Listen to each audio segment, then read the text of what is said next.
মার্কিন president Donald ট্রাম্পের নৈশভোজের আমন্ত্রণ বিনীতভাবে প্রত্যাখ্যান করেছিলেন বলেই নিজে জানিয়েছেন ভারতের প্রধানমন্ত্রী নরেন্দ্র মোদী। কেন প্রত্যাখ্যান করেছিলেন তাও স্পষ্ট করে জানিয়েছেন তিনি। ভারতীয় সংবাদ মাধ্যমে এ খবর জানানো হয়েছে। গত রোববার থেকে মঙ্গলবার কানাডায় অনুষ্ঠিত হয় 51তম G7 শীর্ষ সম্মেলনে যোগ দিতে কানাডায় যান মোদী। এ সময় তাকে নৈশভোজে ওয়াশিংটনে আমন্ত্রণ জানিয়েছিলেন মার্কিন প্রেসিডেন্ট ট্রাম্প, কিন্তু বিনীতভাবে সেই অনুরোধ প্রত্যাখ্যান করেন মোদী। শুক্রবার এক বক্তব্যে তার কারণ জানিয়েছিলেন তিনি। বলেছেন, দেশে পূর্ব নির্ধারিত এক কর্মসূচি তার ট্রাম্পের নৈশভোজে দাওয়াত প্রত্যাখ্যানের কারণ।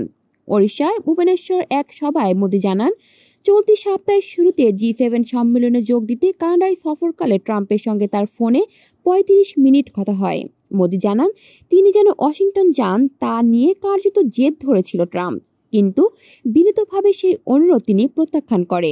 তার ভাষায়, আমি আমেরিকার প্রেসিডেন্টকে বলি, আপনার আমন্ত্রণের জন্য ধন্যবাদ, কিন্তু মহাপ্রভুর ভূমিতে যাওয়া আমার কাছে খুবই গুরুত্বপূর্ণ।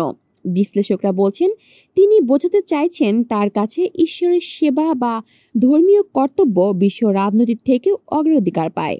এটি সরাসরি হিন্দু ভক্ত ও রক্ষণশীল ভোটারদের উদ্দেশ্যে বার্তা, যাদের অনেকে তাকে একজন ধর্মপ্রাণ নেতা হিসেবে দেখে। কলি শিকদার, বাংলা নিউজ নেটওয়ার্ক।